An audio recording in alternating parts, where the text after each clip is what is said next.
کسی نے ایک سوال کیا، بہرحال سوال کا انداز بہرحال میں تھوڑا سا صرف چینج کر دیتا ہوں. انہوں نے کہا کہ انگریزی فلموں میں جو لوگ جو ہے بتاتے ہیں جس کے اندر لوگ کس کرتے ہیں، جو منہ میں منہ ڈال کر کرتے ہیں، جس کو بہرحال عام زبان میں بہرحال اس کو فرینچ کس بولتے ہیں.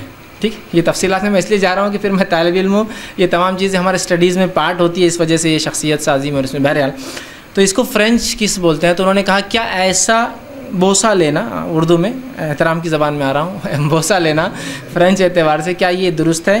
تو دیکھیے شریعتاً اس میں کوئی ممانعت نہیں ہے، سوائے روزے کی حالت میں آپ یہ نہیں کر سکتے، اس لیے کہ روزہ ضائع ہو جائے گا. پھر بس اتنا ہی اس کا ہے. سمجھ رہے آپ کہ منہ میں منہ ڈال کر جو بوسہ لیتے ہیں کس جس کو کہتے ہیں فرینچ کی عام زبان میں، تو ایسا کرنا شریعتاً حرام نہیں ہے، بلکہ یہ تو محبت کے تقاضوں میں ہے. آپ صلی اللہ علیہ وسلم کی روایت آتی ہے کہ میں عائشہ فرماتی، بہرحال وہ روایت حیض سے بھی متعلق آپ فرماتی ہے، میں حیض کی حالت میں ہوتی اور ایک گلاس سے پانی پیتی، جس جگہ سے میں پانی پیتی رسول اللہ کو جب وہ گلاس دیتی تو آپ وہیں سے پانی پیتے.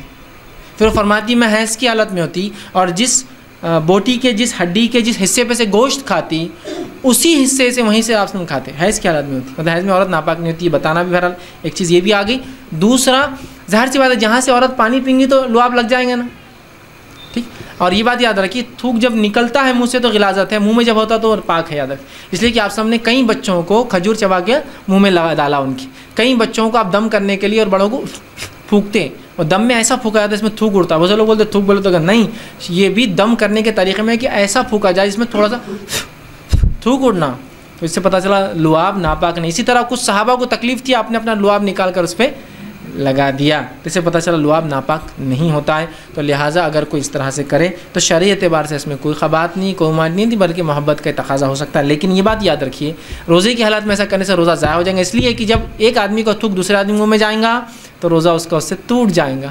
کیونکہ روزے کی حالت میں آپ کوئی چیز کھا نہیں سکتے اور ظاہر سے اس میں منہ میں جا رہا ہے، تو لہٰذا روزے کی حالت میں اگر کوئی آدمی اپنی بیوی کو بوسہ لیتا ہے تو وہ اوپر سے لے سکتا ہے، لیکن جو اس طرح سے وہ نہیں کر سکتا. یاد رکھیے تو شرعی اعتبار سے اس میں کوئی خبات نہیں ہے. میں نہیں جانتا ہوں کہ اردو میں اس کو کیا نام بولتے ہیں، ورنہ لوگ مجھ پہ الزام لگا دیں گے بھائی فرانس کا نام لا لیے تم نے اور پہلے فلاں ہے. تو بہرحال شرعی اعتبار سے مجھے نہیں معلوم، چونکہ فرانس کی بہت ساری چیزیں دنیا میں مشہور ہے، اس کی داڑھی مشہور ہے، اس کا کس مشہور ہے، اس کا فلاں، اس لیے میں نے وہ نام لیا. دنیا کے اعتبار سے بہرحال جو بھی اس کو اردو زبان میں بولے، بہرحال مقصد یہ تھا کہ اس کا شرعی حکم بتانا.